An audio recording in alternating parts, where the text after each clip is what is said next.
Hello, everyone. Welcome back to our channel. So here we're back with Tanya, and today we have a very interesting topic. It's on destiny and life's purpose and free will and all the things we all think about all the time on kind of what direction our life is going. So I'm really excited about this topic.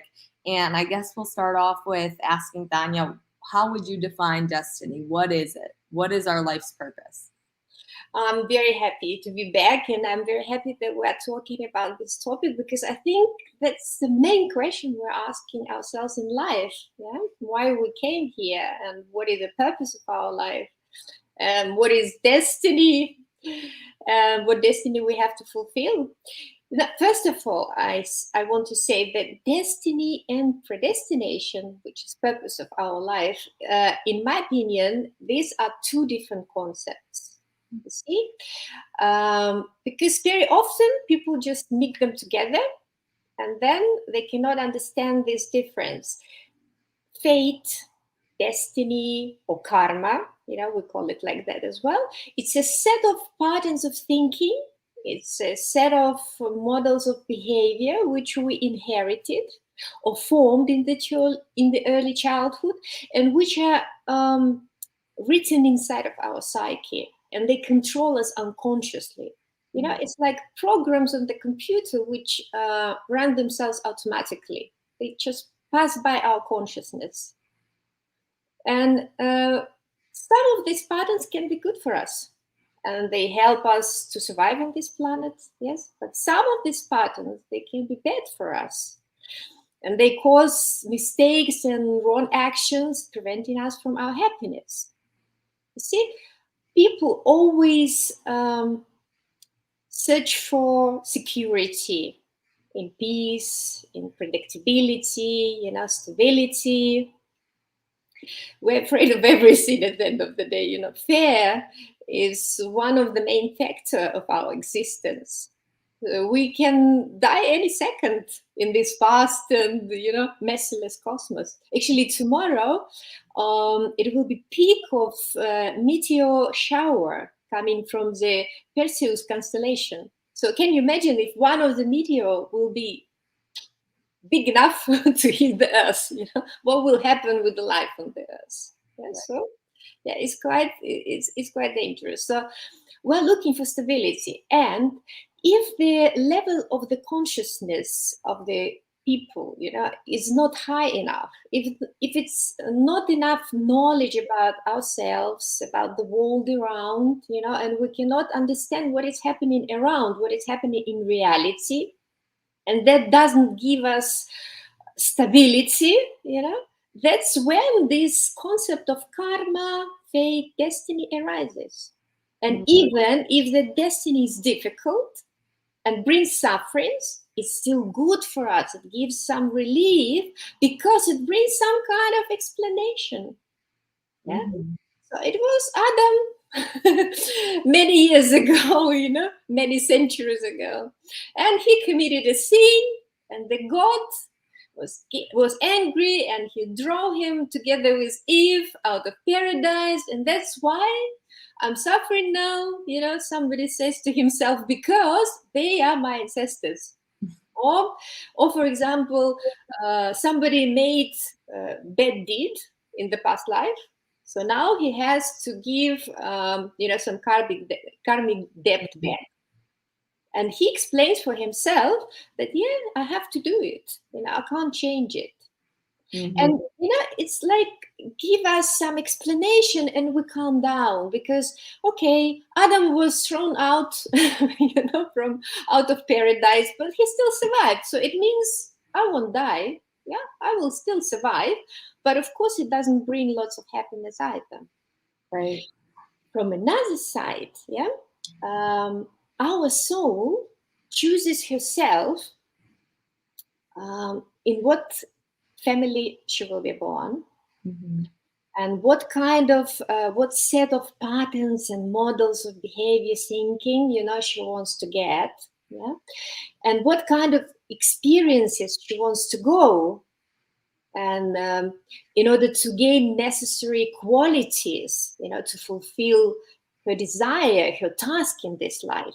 So predestination, it's a desire of the soul which she wants to fulfill in this life by going through different experiences, using all those patterns and models like that.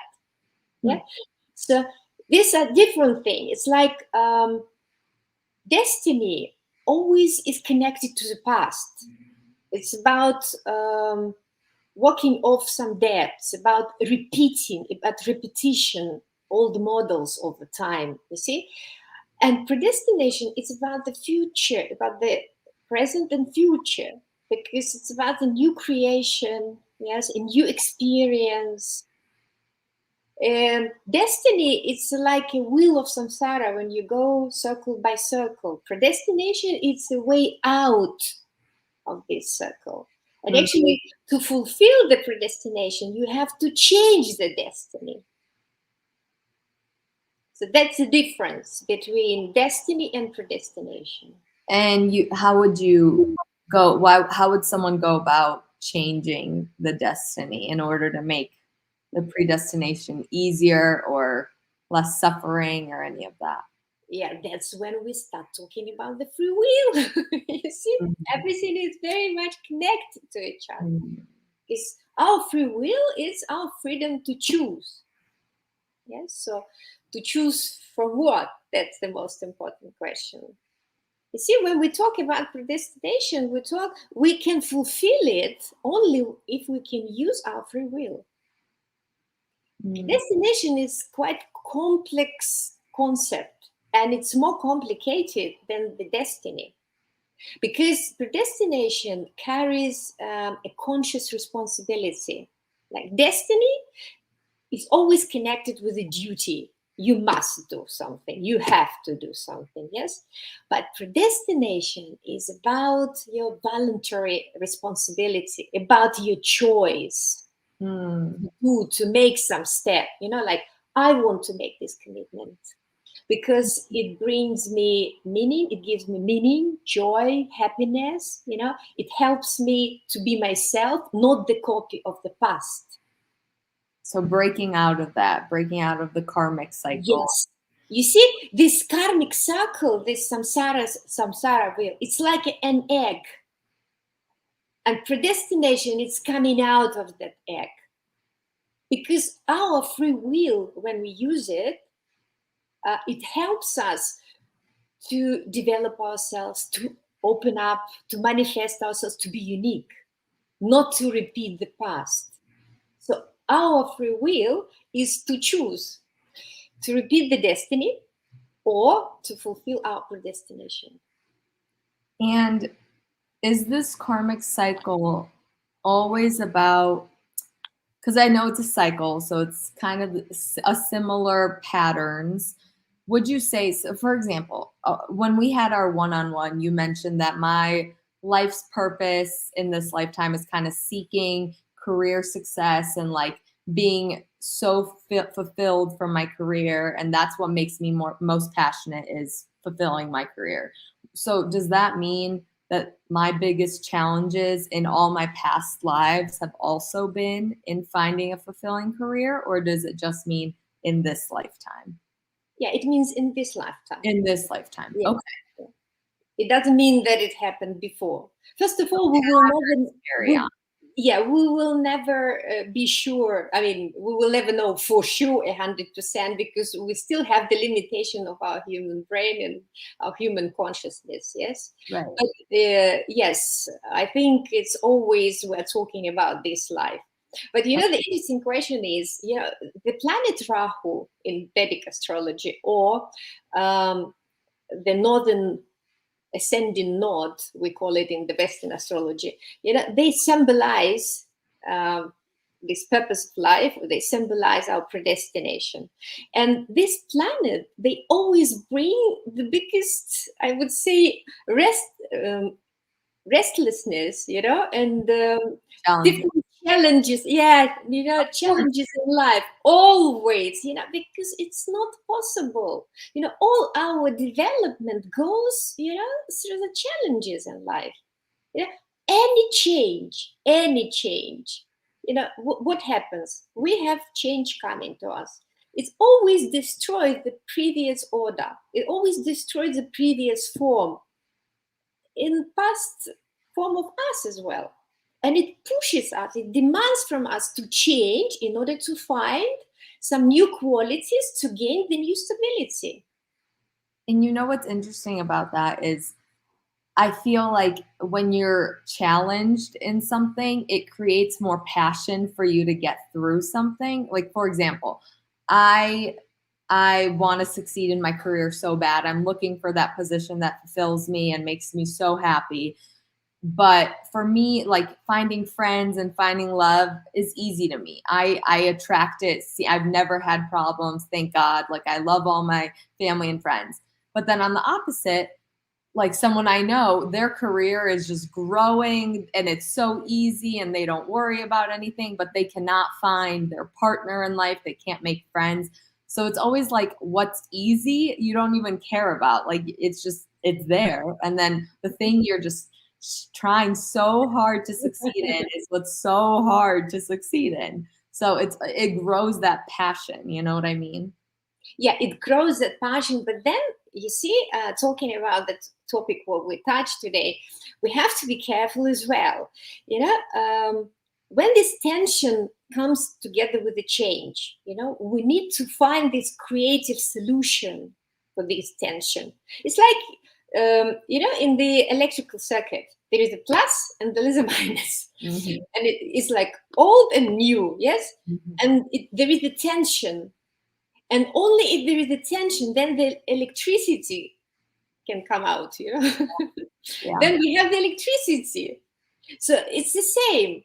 If there is no tension, if there is no challenge in life, we cannot create something. We cannot come up with we cannot build up some, creative solution for that. Yeah. Something positive and good. But we need to be careful. If we don't solve or we don't deal with this tension in the right way, it can become stress, and after it can turn into sufferings. Mm-hmm. That is very bad because it will bring sufferings on the mental and physical level, and then it's our unhappiness. So we failed. Are you speaking about those fears of life that come easy to you, even like that you, like for me, like friendships, like for me, it's easy. So I don't really focus on it. Is that what could cause issues if I continue not focusing on it? No. I'm talking about, for example, if the situation comes that you need to make a change in yourself and in your life. Yes. And there is a tension. Of course, you are tensed, you are searching for the solution. But like you with your work search, with your job search, for example, yes. But then the person, for example, becomes, okay, if you're becoming passionate about that, it's fine. That helps you, because I believe that passion is a talent. It increases your talent and creativity in everything, to find different ways how to solve the situation you are trying, and you like this state. Yeah, okay, you failed in one way, then you're trying to find another way. So it's still processes going on, the creation process. But there are some people who are becoming too stressed about that. Okay, I failed, and then he starts to lose his self-esteem, and he tries to find the reason in somebody else. They don't want to accept me, as the employer, and like that. And after the stress, it's like a prolonged form of it. It will be the suffering, because, according to the psychosomatic rule, everything will go to the body. So we'll have the illness, sickness. So even the good quality of passion and like excitement can turn into like aggravation, and it can turn into something negative if you don't stick to the positive side. Yeah. Then it will become destructive. It's like, again, I'm talking about the electrical circuit. If the tension is too strong, what happens? It will be burned up light bulb. And no electricity, no light, no beautiful things what electricity allows us to have. No, I like that example. Yeah. So but what would the same? Yeah, sorry. No. About the relationship, for example, between the man and the woman. If we're talking, one is plus, another one is minus, and it has to be tension between them. So they will have babies and some inspiration. Yes, inspiration, to create something, new projects and everything. But if it's not working, then what we have? Battles, quarrels, fighting, divorce, no relationship. Yeah. That's really interesting. And so is that driver like the thing that pushes you to continue seeking your life's purpose and staying on track with the positivity and the passion? How does someone determine how they can find that? How does someone find that passion and turn their aggravation into passion and stay positive? So you, like, for example, you told me my life's purpose is my career. What would you say is the next step on, okay, what do I do? How do I make that successful? What would you say is the next step? I think coaches would talk better about that, but I would pay attention, and I would advise everybody to pay attention from what your psyche is built. Mm. You see, And because going into depression, for example, or growing the tension into stress and after to the sufferings, it happens because the person has some certain patterns inside of his psyche. So first of all, I would advise to learn yourself, to find out, what you inherited, what kind of patterns were formed during the early childhood or activated during that time, what you are using. So those programs, like I said before, they wouldn't start automatically themselves. So you can stop them and say, no, I will not go to the stress. That will be your free will. And I think it's important to know that these are usually not very obvious patterns. Like, it's not like I wake up and go to brush my teeth every morning. I know I do that. It's more of internal, deep thoughts that you may not even realize you have that are holding you back and blocking you. Yeah, that's true. Very often all these patterns, they are in our blind spots. That's how they're called in the psychology. Yeah. When people ask me, how do I start to use my free will? I always say, you can start using your free will straight away, any time of life. You have a problem, for example, the easiest way, before you reacting, just stay, count till 5 and remember how you reacted to the similar issue in your previous life. And remember, was it successful? Whether it brought you some positive solution or not. And if not, then try to think about some new way how to deal with this problem, with this situation.